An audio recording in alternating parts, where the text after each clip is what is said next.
आदाब नाजरीन, Saiyaara news TV में आपका खैर मकदम है। मैं आपका दोस्त सैयद अफरोज। आइए देखते हैं कुछ खबरें। South Indian Muslim personal law board president जनाब राशिद शरीफ साहब ने दिल्ली म्यूनिसिपल कॉरपोरेशन की जानिब से दिल्ली में सुनहरी बाग की मस्जिद की सड़क को कुशादा करने का बहाना बनाकर शहीद करने के मंसूबे की मजम्मत की है। उन्होंने मुल्क के मुसलमानों और मुस्लिम तंजीमों से अपील की है कि वो इस मसले पर मुत्तहिद होकर आवाज़ उठाए। उन्होंने कहा कि मुल्क के मुसलमान इस मसले पर खामोश नहीं रहेंगे, वो एहतजाज ज़रूर मुनज़्ज़म करेंगे।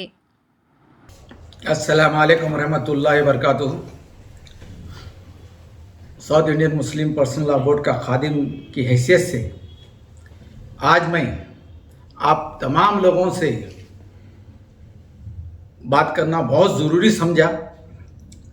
आपने देखा 1992 में बाबरी मस्जिद जो है हमारी इसी गफलत की वजह से हमारे हाथ से निकल गई। हम हैं सो बाबरी मस्जिद एक्शन कमेटी के भरोसे पे रह गए, हम हमारे लीडरों के भरोसे पे रह गए, कोर्ट के भरोसे पे रह गए। आज हमारे ही ज़िंदगी में हमारे ही नज़रों के सामने बाबरी मस्जिद को शहीद कर दिया गया। वो चीज़ हम आज तक भूल नहीं सके।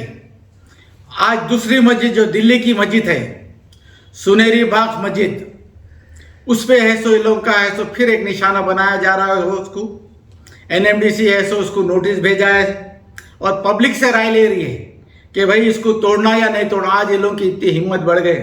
मैं नेशनल चैनल्स पे बैठता हूँ, ज्ञानवापी के बारे में कई डिबेट्स में बैठा।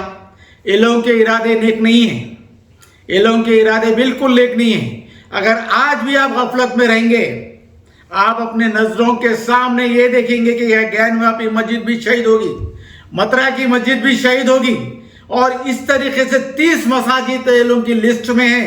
एक एक करके इसी तरीके से शहीद होते रहेंगे। अब तमाशा बन के देखते रहेंगे।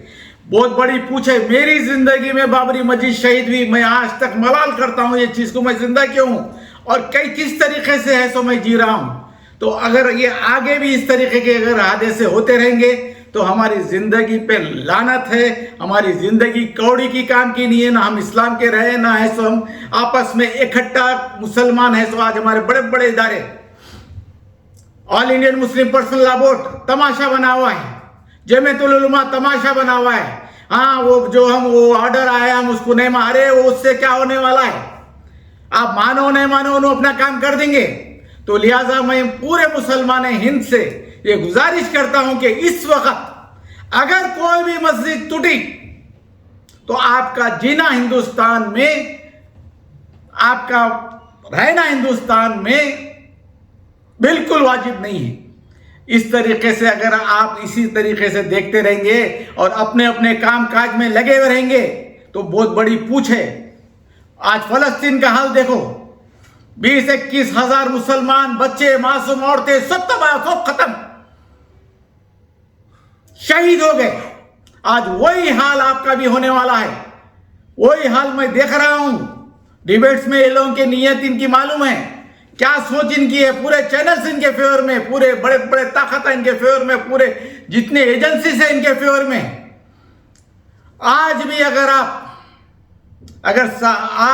आप अल्लाहु अकबर, नारे तकबीर, अल्लाहु अकबर बोल के ठहर जाएंगे तो ये लोग दुश्मन भाग जाएंगे। आप में इतनी ताकत है, आप सरकार की उम्मत है, जिंदगी में नहीं हार सकते। आप जिंदगी में हारने, आपको हार क्या है वो मालूम ही नहीं है हमारे, मगर सिर्फ थोड़ी बुज़दिली, हमारे अंदर थोड़ी कायलत, इस वजह से उन्हें फायदा उठा रहे हैं। आज अगर हम सब एक होके है सो इस तरीके से, अगर जिस तरीके से दिल्ली में जो मस्जिद को टारगेट बनाया जा रहा उसको रोकने में हम कामयाब हो गए तो तकरीबन ज्ञानवापी और जो मसाजिद वो लोग सो टारगेट बनाए उस तमाम में हम कामयाब हो जाएंगे। मेरे भाई, आज भी है सो एक हो जाओ। आज भी समझो क्या कर रहे हो लोग हमारे साथ। आज मसाजिद पे है, कल मदरसे पे है, परसों में आपके घर पे निशाना है उनका। समझो मेरे भाई, आज एक हो जाओ। बड़े जमातों को जो बैठे हुए हैं, all Indian Muslim personal law board, Jamiatul उलमा, उनको हिला दो। बताओ, जब मैं बात कर रहा हूं उनसे तो एक ही बात बोलते कि भाई हम मजहबी लोग हैं। अरे ये मजहबी चीज है ना, मस्जिद का मामला मजहबी है। तो तमाम भाइयों से मेरी दर्दाना अपील है कि अब दूसरी मस्जिद अगर शहीद होंगी तो हम अपने को आप माफ नहीं कर सकेंगे। हम अपने को आप कभी माफ नहीं कर सकेंगे। क्या सूरत लेके जाएंगे ऊपर वाले के पास कि हम आपकी मस्जिद की, आपके घर की हम हिफाजत नहीं कर सके? क्या रसूलुल्लाह को अपनी शक्ल बताएंगे? समझो मेरे भाई, मैं बस इतना ही आपसे कहना चाह रहा हूं, पूरे मुसलमान एक हो जाओ और कोई भी मसाजिद पे नजर डाले, बड़ी ताकत बना के है सो अपन इंशाल्लाह मुकाबला करेंगे। अल्लाह हाफिज। तो जैसा कि आपने देखा नाजरीन, क्या हो रहा है देश और दुनिया में। इसी तरह के लेटेस्ट न्यूज़ देखने के लिए हमारे चैनल को लाइक करिए, शेयर करिए, सब्सक्राइब करिए और हमें दीजिए इजाज़त।